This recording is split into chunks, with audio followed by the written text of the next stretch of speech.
Welcome into the Paul Farrington Show. Paul, joined by Robert Ziggy Ziegler up at Harvard University for a Week 9 reaction to the NFL season. Ziggy, amazing. The Vikings always find a way to reel you back in. They can never make it easy, right? can't just let us go out, have the rest of this year be peaceful, see JJ improve. They have to go out, have a great game against the Lions, and completely restore all faith in the season.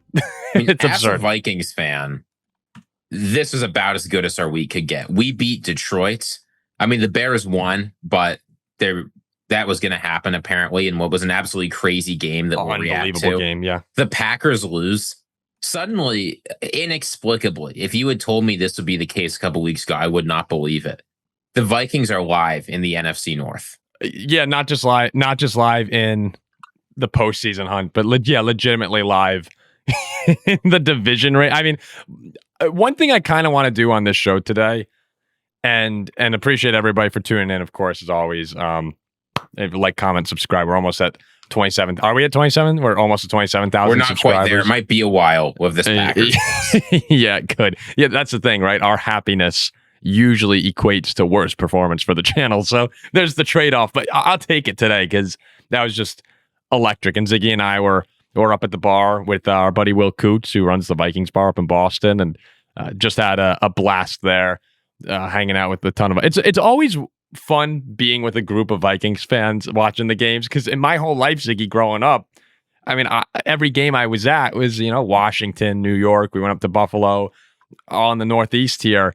I was always on the road, and it is so much more enjoyable. I remember the first time going to Minnesota, being with fans of the same team as you. You're like, wait a second, I can like really cheer when something good. And it was just awesome. We had a great time. So thanks to our buddy Will at 730. Well, Will's not a buddy from 730 Tavern, but that's where he works right now. He's our buddy from college, who helped start the show with us way back when. But yeah, no, it was a game today. I don't want to overreact too much because this has just been the case this season. You're thinking one way, oh, this team's red hot, they're going to continue to dominate, and then they lose a stunner. Or you're like, all right, season's over for a couple teams, and here the Carolina Panthers are 5-4 now, and you're like, are they good? Are they bad? It's just been a bizarre season in the NFL. So yes, and despite having 115 passing yards, despite being 4th and 12 on third down, despite being wildly outgained by the Lions, the Minnesota Vikings went into Detroit and won. Yeah, and that's something that we haven't. Carolina Panthers went into Lambeau Field and won. Yeah, and it felt like, you want to start here.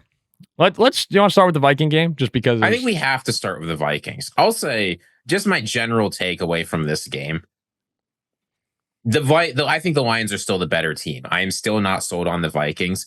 But if you were worried about the confidence of this team in the locker room, JJ McCarthy, Kevin O'Connell, the whole thing, there is no bigger deal than going to one of the hardest road environments in the entire NFL. A few independent beat reporters, including Jordan Rodriguez, have said it's the hardest place to play in 2025 in the NFL. Beating a team that's red hot, that's a divisional opponent, with your quarterback coming off of injury, there were doubts all over the place. Of a defense that's reeling. I was complaining about the Vikings being a get-right team for so many teams. The Lions were a get-right team for the Minnesota Vikings.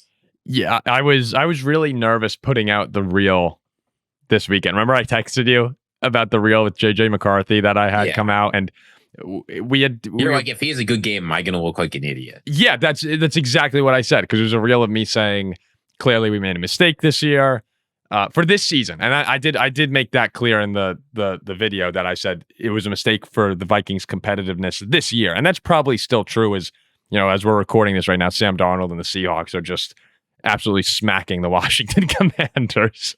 That they've been unreal. This was not an outstanding performance from JJ McCarthy. This was not, he came out and lit up the Lions. He was consistently throwing behind receivers. Like, there were some problems, but this was the first time he put together a complete game where he played for 4 quarters, more or less, well enough to win.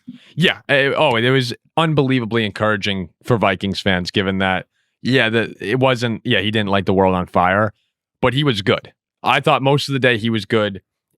Clearly room for improvement, But what we saw 7 of the 8 quarters JJ had played beforehand was putrid. You said it was historically bad debut games for any quarterback. And to have him come in today, people get tired about talking about his, the moxie and just like the character of JJ McCarthy and those traits. But when you're watching the videos of the guys in the locker room after the game, all week we're hearing stories about how Kevin O'Connell have lost the locker room, or it was starting to unravel. That room looked pretty tight today, and they clearly love JJ, and he's just got that look in his eyes. I mean, all the stuff you hear everyone talk about him, you see that in these moments here, and we've seen that now. Amazingly, JJ McCarthy is 2-1 as a starter in the NFL, despite all the ups and downs. Yeah, JJ has a winning record in the NFL right now, and I think it was a pretty humbling afternoon for me too, as someone who talks about the games all the time. That's why I was worried to put that reel out, ragging on a dude who never really just hasn't had a chance yet. So I actually kind of felt bad, like watching the game. I'm like, man, you gotta remember sometimes these guys, you gotta give them a little bit longer of a leash and I thought we had been pretty good about that over the past few months when people are saying, what a mistake this was. Go ahead. Yeah. And look, Baltimore comes to Minnesota next week. That is going to be a very, very difficult game. I am still not expecting the Vikings to make the playoffs or win the division. Realistically, they probably have to go 6-2 or 7-1 over the rest of the schedule to make the playoffs or to win the division. But if the goal of this season at this point, we said it earlier in our show of Andy Herman, if the goal of the season is to see JJ McCarthy grow and develop and start playing better football, this game was totally on the right track after the Falcons debacle and after him missing a bunch of games. Yeah. Oh, it saved the season. Right? There's nothing better than watching your rookie quarterback figure things out in real time by beating a monster divisional opponent on the road. It gives me faith in the season again. I know I came on here after the Charger game and said season over. Then I amended it a couple days later. Cooled off. You need the 24-hour rule when reacting, especially to Minnesota Vikings football. And I said, and I think I kind of got laughed at rightfully by everybody, right? By you guys, by Andy on our collaboration show. I said, if we win this game, and it's not likely, but if we win this game, I'm going to believe again. And that's just the kind of fan I am. People say, I'm the dreamer of the show. I think you could say, delusional most of the time, but sometimes it's based on realistic thoughts. I don't know if beating Detroit was a realistic thought, but yeah, you go in there and beat them, and we have been whooped by these guys for a long time. I mean, when's the last time the Vikings beat the Lions? Was it like 2022 or something? I can't even remember the last time we went into Detroit and beat them. In 2022, we beat them at home. When's the last time we went into Detroit and won? 2021. Probably, yeah. Even the year, I think 2022, right? That's the year they started off really, really bad and then won like 8 in a row. We were their first win of the year, I think, in Detroit on Amon-Ra St. Brown touchdown. The last time we beat the Lions in Detroit, you know who the leading rusher for the Lions was that game? DeAndre Swift. Adrian Peterson. Seriously? Yes. Wow. That's unbelievable. Yeah, I had no idea that was the case. But what you also can't underestimate or overstate, I'm sorry, the Vikings injuries this year have been brutal. They really, really have. I mean, Darisaw, O'Neal, Van Ginkel, Aaron Jones. I mean, we could go on and on and on about the guys that have missed time. They all came back today. And Aaron Jones goes for 78 yards on the ground, but on only 9 carries. The average is 8.7. And he was not the most impactful former Green Bay Packer in that game for us. Eric Wilson was. Yeah. Oh, Eric Wilson played great. Van Ginkel had a number of plays where he created pressure. I mean, the Vikings. Javon Hargrave showed up for the first time this season. Yep. The Viking defensive line was fantastic today. They had 5 sacks. They had 11 QB hits. They were all over Goff. It was just a completely different team. We were promised. Yes. This was the team with the elite defense that can make things easy for JJ McCarthy, with Jordan Addison and Justin Jefferson and Aaron Jones making big plays. And JJ McCarthy just has to get the ball where it's going some of the time and will win. Yeah. Yeah. And you saw it on both sides of the field, the impact these guys returning had. Van Ginkel on the defense, and then obviously up front with O'Neal and Darisaw. That's another thing that I felt bad about Carson Wentz. he caught a lot of flack, and Carson held the ball way too long, way too many times. But he's out there. We read the stats last week. The Vikings backups are really bad. Not trying to throw shade on anyone, but they were terrible. And it doesn't help when you have a quarterback who holds the football too long, putting him behind what was probably the worst offensive line in football. Except maybe the charges of their tackles out. Yeah, but it was going to lead to disaster. And you saw everyone back today. Yeah, just a totally different team. And the Vikings last week ran for 34 yards. Today, you get some of those pieces back. 142 on the ground, 29 carries. They were clearly more dominant rushing the football. They also were clearly trying to do that more today. It's just easier when you have everyone coming back. Yeah, JJ was not perfect, but made a couple really big-time throws. Could have had a touchdown early to Addison. Great ball that Jordan wasn't able to bring down. Then when you had to have it, right? How many times have we seen it looks like the game's over. Vikings have the ball on the 1 yard line, and we just have to be the worst team in football when you need 1 yard. The Lions get the stop. We go up 10. Detroit immediately down the field. And we're all sitting in the bar going, well, we've seen this game a million times before. Everyone knew the Minnesota Vikings were losing that game. Everyone knew how it was going to happen. We were going to get the ball back, go 3 and out. And if Detroit gets that football, there's no doubt in my mind they're going down the field, not just tying it, probably winning the game with a touchdown. And the Vikings have a third down. Was it 3rd and 6, 3rd and 7?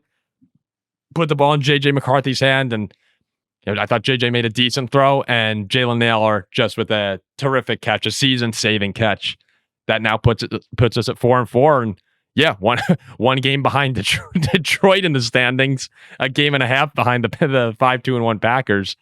But I'm totally back in, Ziggy. They find a way to rope me in every single time. I don't know how these guys do it. I should have known, and that's why I was thinking it was a chance, because this was the only way to make the heartbreak worse as the season goes on.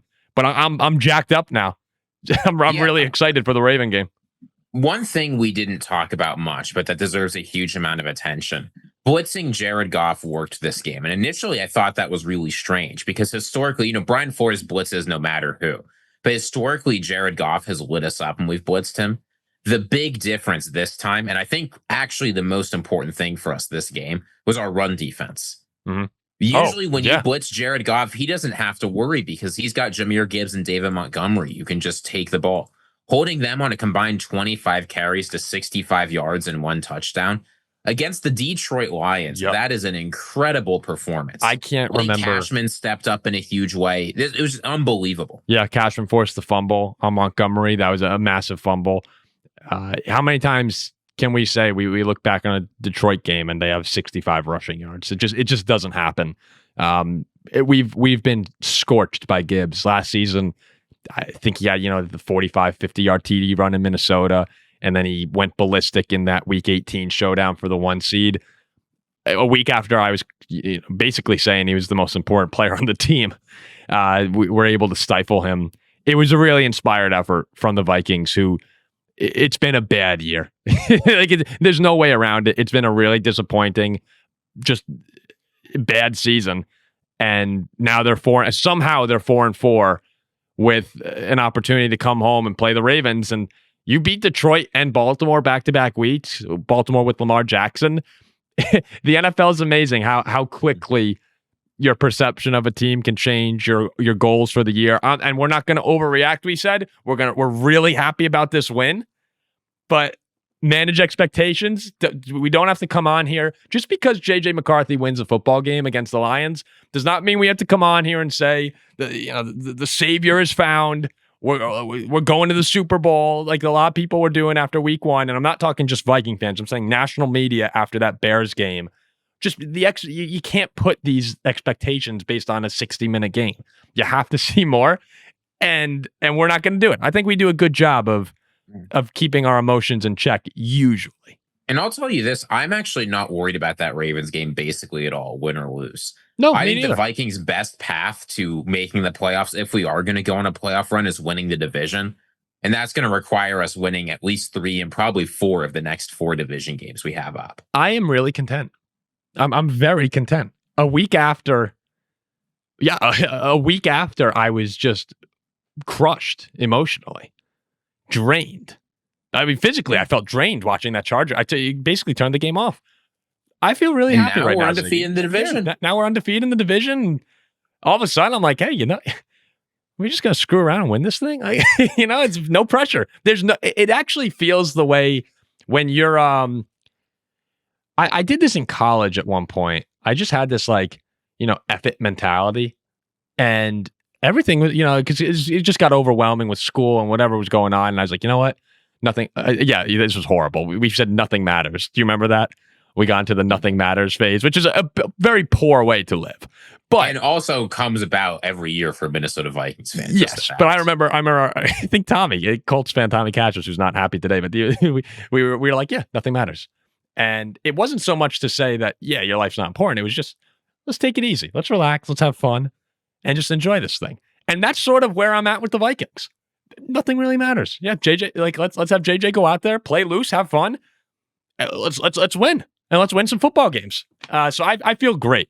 And as far as the Lions go, we're going to talk about the Packers and how horrible that loss was in just a minute here. This was a bad loss for Detroit. You cannot let JJ McCarthy and the Minnesota Vikings coming off a 37-10 shellacking against the Chargers go into your building and win. No, not with how the Vikings looked last week at all, and not with JJ coming in. And JJ played well, right? It's not like you got to give JJ a little credit. Well. But the Lions, the Lions opened the game with the 6-play, 72-yard touchdown drive. They have a 4th and 4. 40-yard touchdown. Sam Laporta's dragging Vikings into the end zone, and I'm parking at that point in time before we walk into the Viking bar, and I'm like, all right. No, I just sent you a text that said it's bad. Yeah, and I was just like, all right, here we go. This is going to be a shellacking. And I think by the time I had gotten back, right when I got in, we basically had scored on the Jefferson touchdown catch, the one-hander, which was awesome. I actually still haven't seen that play because I was just walking into the bar. But and then the Viking defense, I mean, listen to this. After the initial touchdown for Detroit, these are their drives. Punt, touchdown, punt, fumble, field goal, blocked field goal, and that touchdown drive they had at the very end. Just a great day for the Viking defense, and one that, you restore faith in JJ, you restore faith in Brian Flores and that D. But, wow, pause. But, wow. But as far as Detroit goes, yeah, can't lose that game. And Goff did not look comfortable most of the day. It's so hard to make Jared Goff uncomfortable. The fact that he's 25 for 37, 300 yards and 2 touchdowns, and we're saying, wow, Jared Goff looked so uncomfortable. I know. And they had a lot of success over the middle of the field. It was unbelievable how aggressive the Vikings were. And how the Lions usually make us pay for that. It's never worked against them until today. It was almost bizarre because at some points in the game, Goff was tearing them apart in the middle of the field, and I'm like, oh my god, but Brian, drop some guys. Can we do something about this? And they stuck to the game plan, and they kept getting home. And how many times did it feel like we just had a monster sack when we needed it? I just could not have been more impressed with the effort in a game where the Vikings really easily after last week could have come in and folded. It was great. It was just awesome. And we'll move on to Baltimore and the Lions. Who are the Lions next week? They got the Lions play. Who do they play? They're at Washington, week?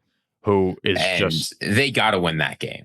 Yeah, really big game. I expect they will. I expect them to. Also, we said. Well, we were on the phone while I was driving back from Boston, and we said the one thing about Detroit that you can remain confident in is that they're not going to break spirit. Like their spirits are not going to be broken. And Campbell will have them ready to go in that. You're confident in who this Lions team is and their ability to bounce back and handle adversity. Now, they haven't had much adversity, really thinking about it over the past couple seasons. Last year, you're 15-2. I'm sorry. They overcame a lot of adversity to get there. But in terms of coming off tough losses. Yes, I'm sorry. Which is what you mean. Yes, thank you for clarifying that, because you have your whole team injured last season. There's a ton of adversity. But record-wise, there were not many games where it felt, okay, Detroit's got to get this right. If they lose to Washington, it's 3 out of 4 games, I believe they've lost then, which would be more than all of last season. But no, yeah, you're totally right. This team has faced adversity in in the injuries last year. But, we are comparing them to the Green Bay Packers, who, when the Packers do well, we come on this show and we give them all their flowers. Sometimes people are blown away, actually, that Vikings fans can give the Packers the flowers that we give them. But the other side of that coin, when they have a game like today, they didn't punt a single time today. They must have blown out the Panthers, right? I was listening to the beginning of Andy's show, his reaction show, and he had some great lines where he said, the Packers outgained them 369 to 265. They barely, but they do win the time of possession. They outpass them 265 to 102. They were better on third downs. They were better in almost every category except the final score. And to lose to the Carolina Panthers, and the Panthers are 5-4, like one of the weirdest 5-4s I've ever seen. Because I don't think that they're like average. I think they're bad. Panthers their wins include the Dolphins by 3 points, the Jets by 6 or 7 points, the Cowboys by 3 points. Their losses include the Patriots and the Bills beating them by a combined almost 70 points. Yeah, I just think that they're a bad team. There's someone that when they come into your building, you need to wallop them. Like the Bills last week won 40-9. I know Andy Dalton played, but guys, today Bryce Young was 11 for 20 for 102 yards and an interception. It's not like Bryce Young came in and saved the Carolina Panthers. You need to do what Buffalo did last week. And it's the Patriots did in September. It's just an inexcusable loss, and it's yet another example. Like we were joking all week on our shows, on the Herman show, about, this has been the same story, right? This would be the game where they go and lose. Like, surely it can't happen again. And I feel like we're in the twilight zone with this team. Every single time they have a big win and they have momentum, they have a crap team on the schedule and they lose. They don't show up. It's totally inexcusable for a team that should be a Super Bowl contender. No, and one thing I will say is I think the Tucker Kraft injury is a bigger deal for this team than the loss in terms of their future prospects. Yeah. We talked to Vandy last week. He said Tucker Kraft was the most important weapon on this team, and him being missing would probably for the rest of the season, it's at least an MCL. It could be an ACL tear. We will find out very soon. That's a disaster for them. But even with him out, you have Romeo Doubs, you have Christian Watson, you had Matthew Golden for some of the game before he went out with a concussion. You've got Josh Jacobs. To get inside the 25 6 times and score, not a touchdown, just score it all one time. And I know one of those was a 43-yard missed Brandon McManus field goal, but to only score one time there, yeah, if you do that, you're going to lose. It feels like a lot of the things we brought up last week and the wins shadow it, right? Like the first half against the Steelers was not super pretty, but then they had that dominant fourth quarter and it's, you know what? Like, hey, we're hot. Like, let's focus. And we talked with Andy about that. If you flip it, it's a much different feeling. When you win games, you're focusing on the most recent thing that happened. McManus missed a couple kicks last week. That's okay. He's coming back from injury. They won. Well, today, that missed kick is the difference in the game. Those 3 points right there. And you have to wonder if that played some role in Matt LaFleur's sort of baffling decision to go for it on Okay. Hold on a second. What? 15 minutes ago, I said, I can't believe LaFleur went for it on 4th and 8. I said I understood what he was thinking because McManus just missed a kick and you haven't gotten anything done all game. I also said I thought it was a bad decision. Okay. That's not the way you phrased it when we were discussing it. Made it sound like you were supportive of going for it. I'm supportive of going for it if you think your kicker absolutely cannot hit anything. Yeah, I just don't understand. 13-6. There's 10, 11 minutes left in the game. Points are hard to come by. Your offense has gotten nothing done. 4th and 8. Take your points. I understand it's still a touchdown game, but there's a lot of clock left. A lot of clock left in the game at that point. And to me, it's just not worth it. If it's a 4th and 4, 4th and 3, we were talking about this during the Viking game, a little more manageable. Okay, let's send the offense back out there. But if McManus misses a 30-yard kick, now we have a different problem, right? You got to expect him to go out there and do his job. I just thought that was a bad decision from Green Bay. And, it wasn't a great day for LaFleur. I saw so many Packers fans were upset about the screens again. And Savion Williams had a really big fumble in the first half, the opening drive for Green Bay, where I don't know about how you feel about this, Ziggy, but whenever there are, game-changing plays early, I always wonder the ripple effect that it has throughout the rest of the game. Because Green Bay goes down and scores, right? Where did he fumble? On the 16-yard line of Carolina. If Green Bay goes down there after forcing a 3-and-out, go up 7-0, I'm not so sure they don't just blow out Carolina. And go ahead. The Packers tried to learn a lesson from last week, which was let's let Jordan Love cook. Jordan Love had a great game. He's been incredibly efficient up until this point. The Panthers are going to ask Bryce Young only to drop back 25 times. Let's have Jordan Love drop back 40. Actually, it might have been 39. I can't remember. It was one of those two. He had a lot of opportunities to make plays. And yeah, he completed a lot of his passes. Yeah, he threw for 273 yards, but there's not a touchdown there. There's a horrible interception. Yeah. Right. We talked about this before the show. It was an unbelievably bad play. And for so long, Jordan Love has felt like a guy where if you need a big play out of him, you can ask him to get it and you'll get it most of the time. The Panthers have a strong run defense. Josh Jacobs still, I think, did his job against that. Gained almost 100 yards, had the only touchdown of the day. Getting basically nothing out of your passing game, despite the fact that you outgained the Panthers 265 to 102 in passing yards.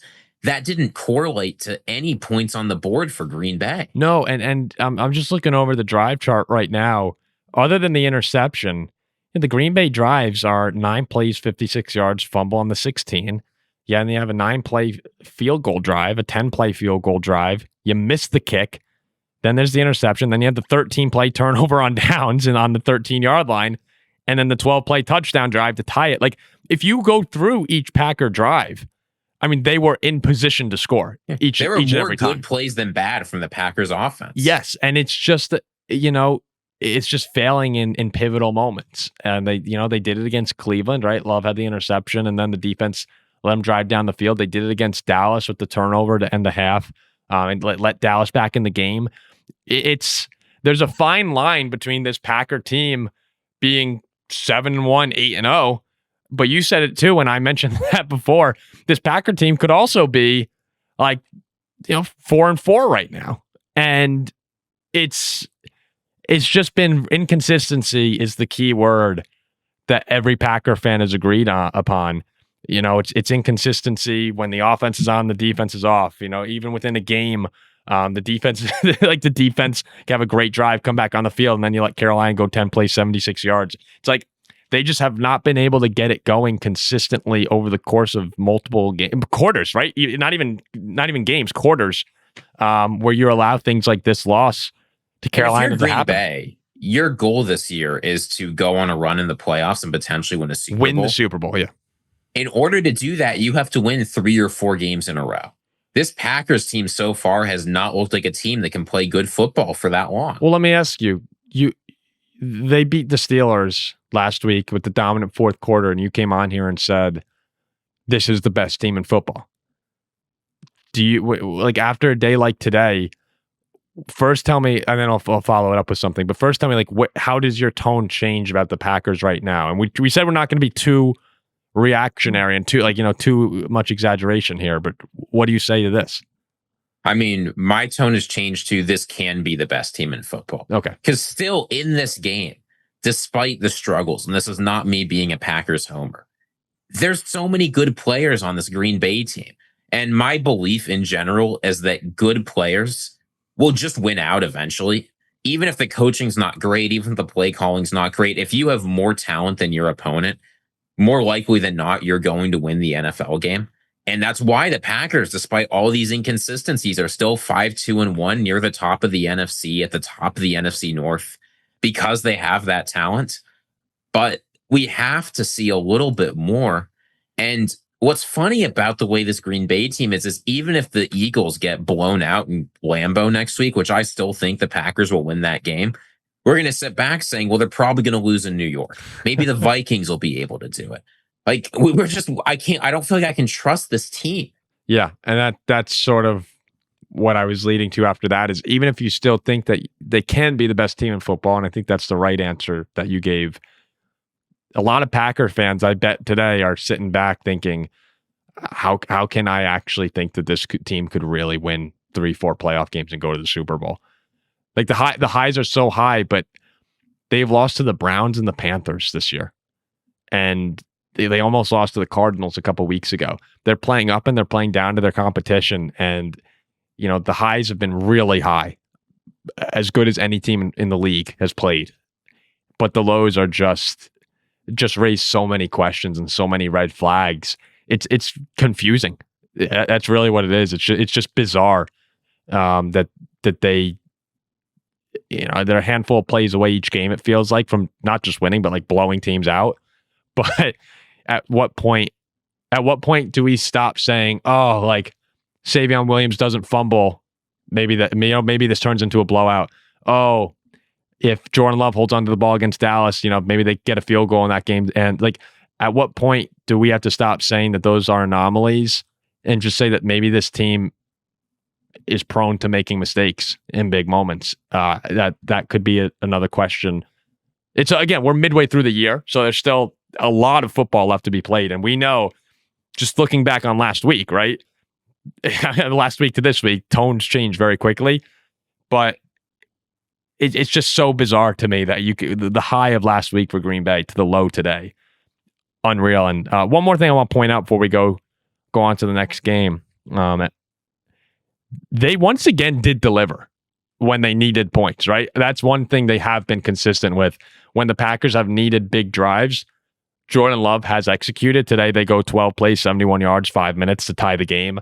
And then the defense allows the field goal drive to walk it off for Carolina. But once again, just as they've done all season long, when they needed points, Jordan got them down the field and delivered. But I do feel a little bit differently about it when you need points and you've done nothing all game versus when you need points and you've played pretty well up until that point. Yeah. Like, I can't give him a lot of credit for that drive going well. At least I can't give him comparably a lot of credit when everything else went poorly for them this game. Oh, I'll give them credit. I'll give the Packers credit on that. That was nice drive. It's better than nothing. Well, no, because that's why a handful of these games that they've won. I mean, they beat Arizona because they had to have it. They beat the Bengals, right? Because they were able to convert with Golden. They tied Dallas, and we'll see that ties are always so weird because it takes away, the individual head-to-head games that matter so much as far as tiebreakers go. But it feels like a loss in the moment. But here we are, and the Packers have that half-game lead on the conference. Right? They're still up on the conference, or is Philly? Yeah. Is Philly one? They're not in the lead in the conference anymore because Philly's 6-2. So, but they're right there. I mean, if Green Bay does get going, and they're feeling good going to the playoffs, and they're not the 1 seed, or even the NFC North champion, there's going to be a lot of frustration looking back on this season with the performance against the teams you have to beat, and we're seeing the Patriots. Week in and week out, beating up teams they should beat up, and the Falcons are a decent team. I'm talking about other New England games. We see Buffalo even they take care of business against the Panthers last week. Most weeks you but can say. The Packers, it doesn't feel like they do at all. The Lions do it against bad teams most weeks. Again, depends what you think of the Vikings. But typically speaking, there's not a pattern of them playing good football and then collapsing the second that they can. Yes. So it just has to change. And we'll see. If Green Bay beats Philadelphia next week, they're the 1 seed again. And people feel great, but at some point, right, they're going to have to beat one of these bad teams to be able to be in a position to have the playoffs run through Lambeau. Yeah. And I do have one more thing to say about this game. Yeah. I retract everything I've said about Rico Dowdle. Oh, yeah. I think he's taking it personally. Right now is third in the NFL in rushing yards, despite having double-digit carries in 5 games. The guys anywhere near him, Jonathan Taylor, double-digit carries every single game. James Cook, double-digit carries every single game. J.K. Dobbins, every single game.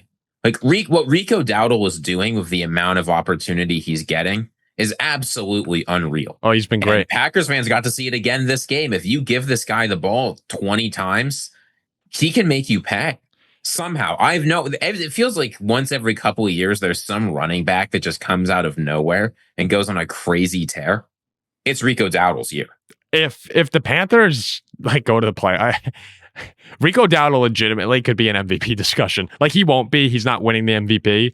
But if the Panthers end up in the playoffs somehow, I cannot imagine a world. I truly can't. Even as they sit here at 5-4. There's one world. They have 2 games against the Bucs in the last 3 weeks, and they're 2 games behind. Yeah, but Rico Dowdle in these wins, 3 of their wins, he's gone for. Did they win all 3 when he went for 200? Yes. He goes for over 200 yards twice today, 130. I mean, he's been great. He's been fantastic. Yeah, I don't think it's crazy to say that he should be at least thrown in there. Oh yeah, by the way, Rico Dowdle has won Carolina 3 games. There's 2 offenses in the NFL where the running back is the most important player: Indianapolis and Carolina. The Panthers maybe throw San Francisco in there too, but that's it. I'm going to start the Rico Dowdle, and maybe you will too now that you've officially apologized to him and you've turned the corner. I might start the Rico Dowdle MVP train. I try to be responsive to evidence. So many times I've said he can't keep doing it. He can keep doing it. The end. Yeah, it's as much as you'll see a running back carry a team as you could really possibly find. Speaking of a running back carry the team, that's how you feel about DeAndre Swift as a person in the Bears offense. DeAndre was out today, but the Bears win. It was the most Bears thing in the world for them to be up. I believe, were they up 13 or 14? I can't remember. What were they up right when Cincinnati? Let me see here. When Cincinnati gets the ball, it's 41-27, and there's 2 minutes left in the game. Game's over. Bears, Caleb has a great day. You're moving to 5-3. The Packers lost. The Lions lost. You're feeling pick awesome. Off Joe Flacco, there's 2:46 left in the game. Yeah, you're feeling awesome if you're a Chicago Bears fan.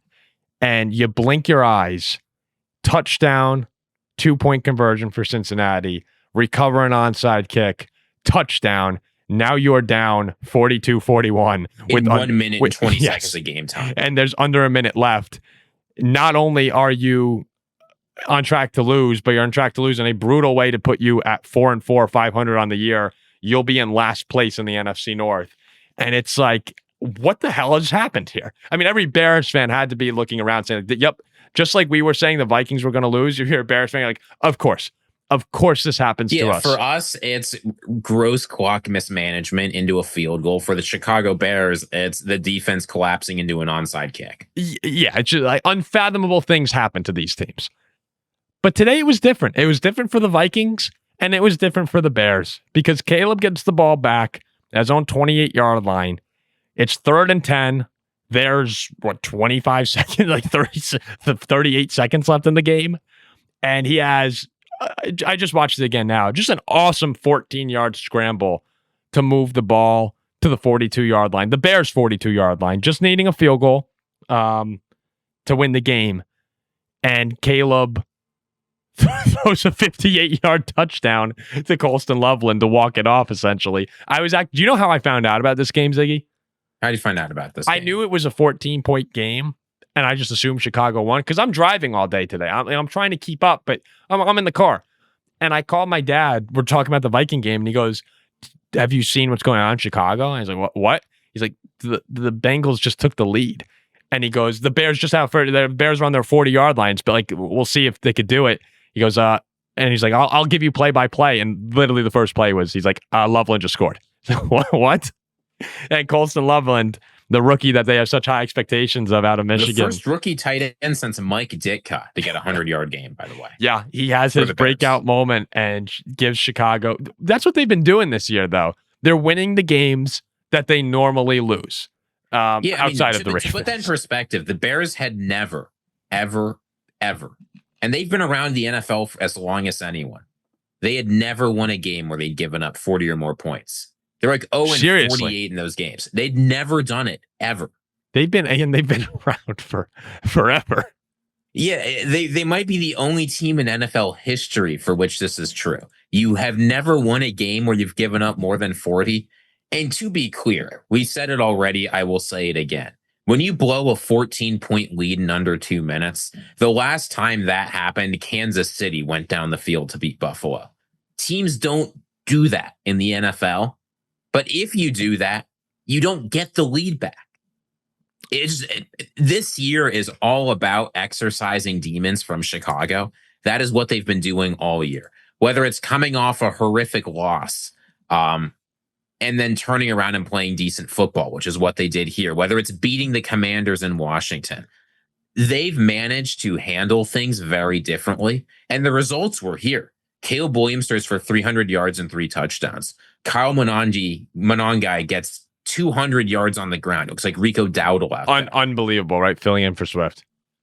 Colston Loveland has a breakout game. Like Chicago, I thought that they were going to spiral after that loss to the Ravens, and we said this would be the biggest coaching test for this new Ben Johnson Bears team up until this point. To gut it out after everything that has gone wrong tells me the Chicago Bears are in the right hands at last. Yeah, and we've echoed those sentiments for quite a while now, but they proved it. Oh yeah, but you're looking over the course of the Bears season, and you open up with those just horrendous division losses, the JJ McCarthy fourth quarter and the blowout in Detroit, and there's some very questionable Ben Johnson decisions in those games, right? Most notably, the decision to kick it off to the Vikings and lose the game because of the clock. And you're going, oh, it's the same shit. It's the same thing with the Bears. But they respond from that by winning 4 games in a row. And then last week, as you said, horrendous loss to the Ravens, one of the worst losses maybe of the year for a team. And they bounce back again today. And not like, yeah, they have that disaster final 2 minutes, but they deliver when you need to. And you're 5-3, and you go, okay, last year we probably lose to the Raiders. We probably lose this game to the Bengals. Last year, maybe in Washington, we don't follow through because there were a lot of bad calls going against us. We gave up a Hail Mary in Washington last year. Every time that they have been tested, and you are tested during a football season, no matter what, because some people might be saying, hey, they're still, like they still did lose to Baltimore. They still had that bad fourth quarter. It happens. It's a long year. You respond the way they have been, and it shows the character that has not been present in Chicago for, most of our lives. So I think you feel great. You can say what you want about the Bears and often not following through, and you lost some bad games. You're 5-3. Yeah. And it's a legitimate 5-3. I'm not saying they've played the best teams in the NFL, but they've had some tough losses. They've had some great wins. At 5-3, like it or not, Chicago through week 9 is in the playoff picture in the NFL. Yeah, and they host the Giants next week before going to Minnesota in a game now that, whether the Vikings win or lose against the Ravens next week, that's a really big football game between those two in the rematch of the week 1 game we keep alluding to. Caleb today, 280, 3 touchdowns in the air. He catches one as well from DJ Moore. I thought he played great. They hung 47 and he delivered in the clutch again. And they probably, right, even if Colston Loveland doesn't score, you have to imagine there. It's looking good. You have to imagine Chicago now. The Bears kicking game, who knows what happens? It's like the Vikings. You can't, if it's a 25-yard field goal, it's not a guarantee for these teams. But they were going to be in position to win the game regardless. And Caleb is, what have you wanted to see? What's the goal of this year? Have Caleb looking good by the end of the season. And middle of the year right now, Caleb's starting to play some pretty good football. I'd be really jacked up if I were a Bears fan. And maybe I am just having the victory goggles on, but because you did give up 42 points. But this is a game you should have won. It's a game you ultimately do win, and your team looks good. At least this week. I don't know. I'm not. If I'm the Bears, I'm not sure Caleb Williams has a job next week. DJ Moore had a better passer rating. These are kinds of things you got to consider when you're a head coach. Should they be putting DJ Moore in at quarterback? Well, if there's one head coach who would consider that, it actually might be Ben Johnson. Like that's if you want to have anyone get nervous in Chicago about that, Ben Johnson might be the one person to do that. So let's just very quickly, we'll go through a couple more. I have to say that, so then we can move on to these games. This was the worst possible week the Green Bay Packers could have. Oh, the horrendous. Chicago Bears win a thriller. The Minnesota Vikings look good against the Lions. You have an unbelievable collapse at Lambeau against the Panthers.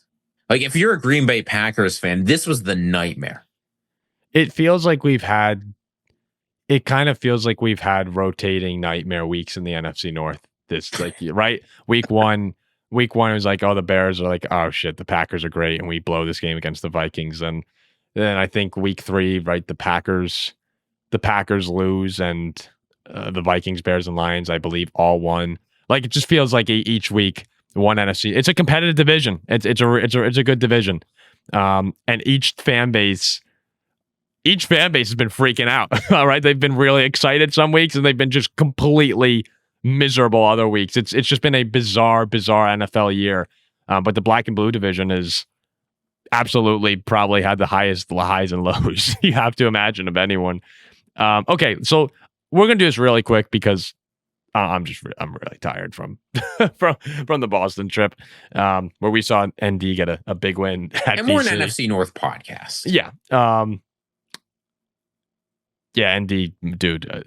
But Boston College, for anyone who didn't see, had an 11.5-minute drive to open the third quarter. I got a little testy. How bad is it more looking at the Minnesota Vikings and say, if they can just put together a drive like Boston College did against Notre Dame? Yeah, I was a little nervous for a second. Here's all I'm going to say, because I don't think this week was too... I mean, there were some good games in here, but just 3 teams I want to shout out. The Rams are really good. Like, the Rams are probably number 1 in my power ranking. Yes, it's the Saints, it's 34-10, but Stafford, 300 yards basically in the air, 4 touchdowns. Again, he's probably the MVP if the season ended today. He's just been great. And the Seahawks are the other team now, 38-7 at this point in time over the Commanders as we're recording.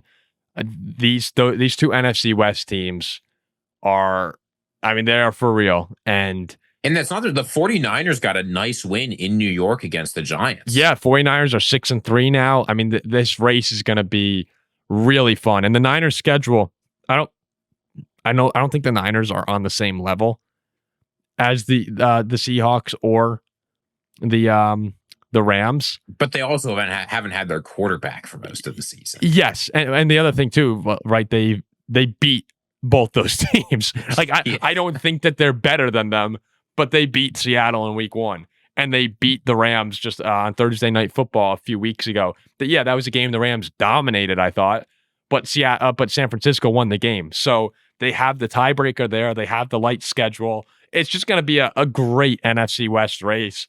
And the Rams at 49ers game might be the game of the week next week. Oh, it's a huge game. And I expect the Rams to win, but Shanahan's putting on a masterclass this season. Like, everyone's talking about Shane Steichen winning Coach of the Year.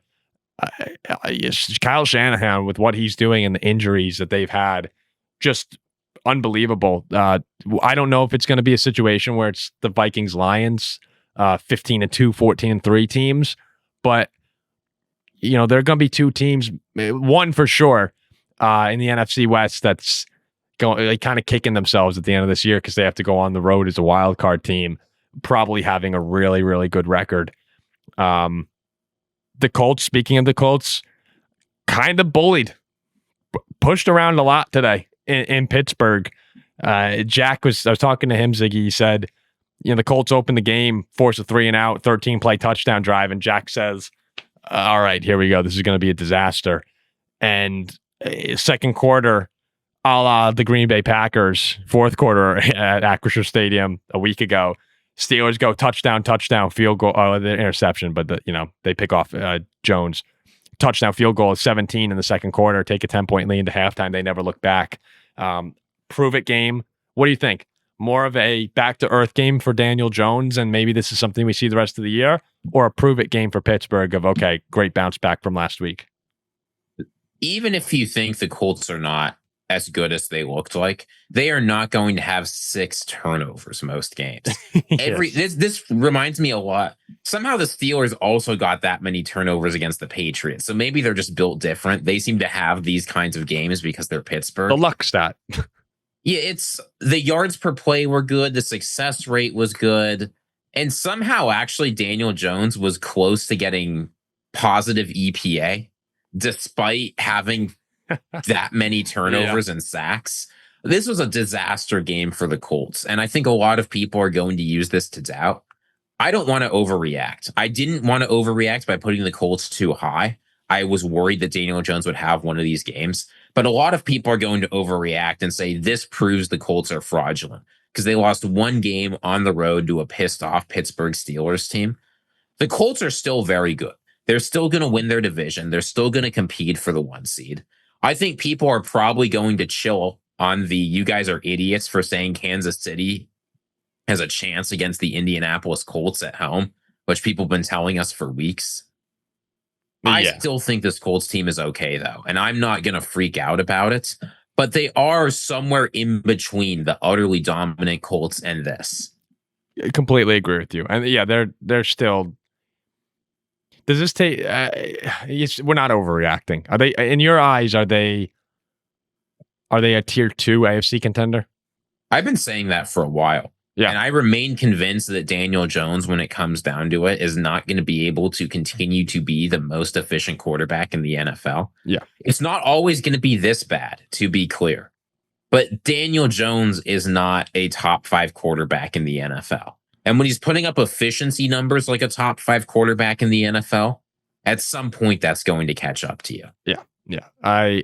I'm still a Colts believer. Tommy They're Cash still a good team. Don't to be clear, out. This is not me coming in and saying they suck. It's me coming in and saying if you had them in your power rankings number 1 last week, revise the name of your ranking to the record ranking. And a great bounce back for Pittsburgh, who Jack was like, maybe it was just an anomaly that loss. They needed this win so badly. Yeah, they did, especially with the way Baltimore looked on Thursday. So. Those will both be fun teams to monitor the rest of the year here. Will Indianapolis get back to the team we saw the first 8 weeks of the season? Will the Steelers be able to fend off Baltimore as they chase them down? Very last thing here. The Bills had a huge win over the Chiefs today. For a second, I was watching that game live, and the Bills missed their field goal. They give the ball to Kansas City up 7 with, I believe, 22 seconds left and no timeouts. Yeah. And immediately Patrick Mahomes rips off like a 25-yard pass when the receiver goes out of bounds. The camera cuts to Josh Allen. Oh, yeah, right. He just looks like he's having post-traumatic stress disorder. Like, he has seen this play out before. I said all of last week that the Bills always win the regular season game, and they did. But Josh Allen he's going to have a nightmare tonight because it looked like it was going to be another incident. It was so close. You're right. They hit the upright on the kick, and you're like, this can't happen.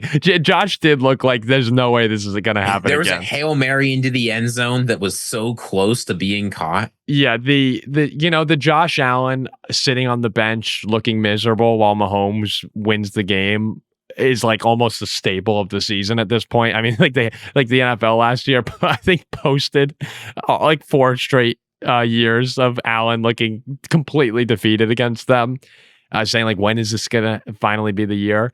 So today they win in the regular season. I will say, like, you can't give me enough Bills Chiefs. These games are just they're the best. It's as good as it gets in football right now. If you put a gun to my head and said, what will the AFC Championship be? I'll tell you, my guess is it's these 2 teams playing, just like it has been for a lot of the past 5 years or whatever it's been now. There'll be some ups and downs along the way here. It's just been that kind of season, But when it comes down to it, those two guys, those two quarterbacks, I think, and Mahomes didn't have a great day. Like Mahomes 15 for 34, 250 and interception. But Josh Allen set a record today. Now, including the playoffs, he has the most rushing touchdowns by any quarterback ever. Yeah, pretty unbelievable. And I just think these two teams are on a collision course again. Well, yeah, and hey, the Bills have now won 5 straight in the regular season against Kansas City. Yeah, tails does that mean time. anything for the playoffs? We'll see. There's one more game I do want to hit, actually. Yeah, just because I thought it was funny. It was the Jaguars-Raiders game. You were texting about that. This was a putrid game, though. Very rarely do you see a game where what was the score entering into the fourth quarter? The score entering into the fourth quarter was 9-6. 9 Raiders, 6 Jaguars. The game finishes 30 Jacksonville, 29 Raiders. So just like crazy. But there was a hilarious sequence in overtime. This was the funniest thing I've seen in the NFL this season. Trevor Lawrence rushes for a touchdown. Great job, extra point. Geno Smith takes the Raiders right back down and scores a touchdown. So they're down 1 with 16 seconds left. And the Raiders make, I think, the right call. They say, we're going to go for 2. There's a big play. Pete Carroll's yelling into his microphone and his headset. Like he's got the play called. Geno Smith starts executing the play. He drops back. He gets a wide open receiver and he throws the ball. And the Jaguars defensive lineman just like puts his hands up and back, like it hits the hands and falls to the ground. It's like the most dramatic game maybe we've seen the NFL this season, right? It's overtime. They're driving down the field and the ball just sort of falls to the ground and Pete Carroll is staring in disbelief. Like, this is how my game ends. Geno Smith just threw the ball at an open receiver and it hit someone's hand and fell to the ground. I actually laughed out loud. A Jaguars-Raiders-esque finish, right? That's funny. But Brock Bowers, 127 yards, 3 touchdowns on 12 catches. Yeah, good to have him back for the Raiders even in the loss.